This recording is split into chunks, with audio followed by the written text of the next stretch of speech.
Our son, Chris, taught us a very valuable lesson about living with an attitude of gratitude during very difficult circumstances.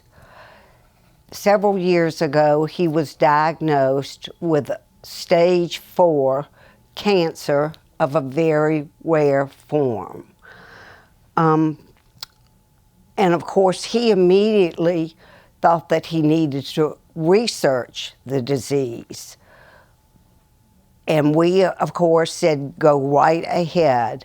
But after several days, he called us and said, Mom, I can't do this anymore. What I'm reading is so scary. So I said, stop the research, son. Be positive and think about and try to be grateful for the wonderful things you have in your life. At the time, he was married with 3 very small children. He underwent trial drugs for 2 years, everything that was available at that time.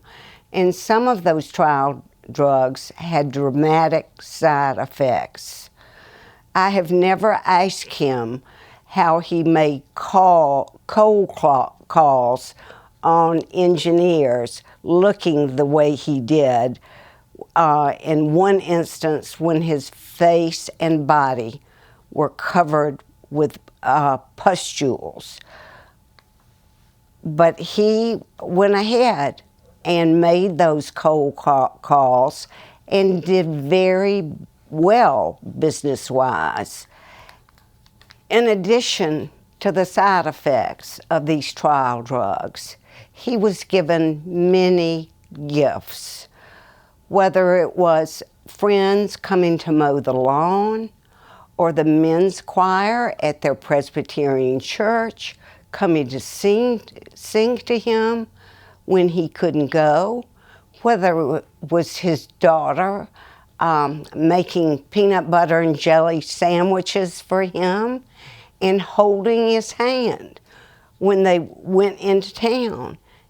And he would say, it's so amazing. No daughter would be caught holding her father's hand in public. Also, friends gave them takeout menus from restaurants and babysat the children while he had to go to Birmingham for treatment.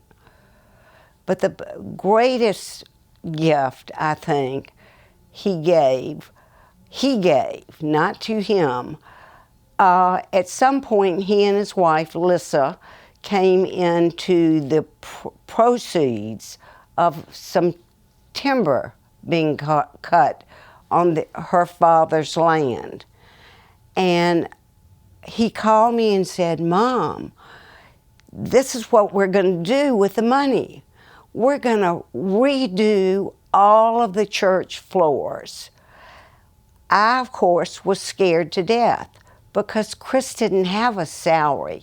He only received commissions for what he had sold. But he was so proud of that. They ripped up the 50-year-old carpeting and found beautiful heartwood in the sanctuary. And they had it all refinished in order to thank their church for all that the church had done for him and his family. His attitude made all the difference because he was able to live with an attitude of gratitude.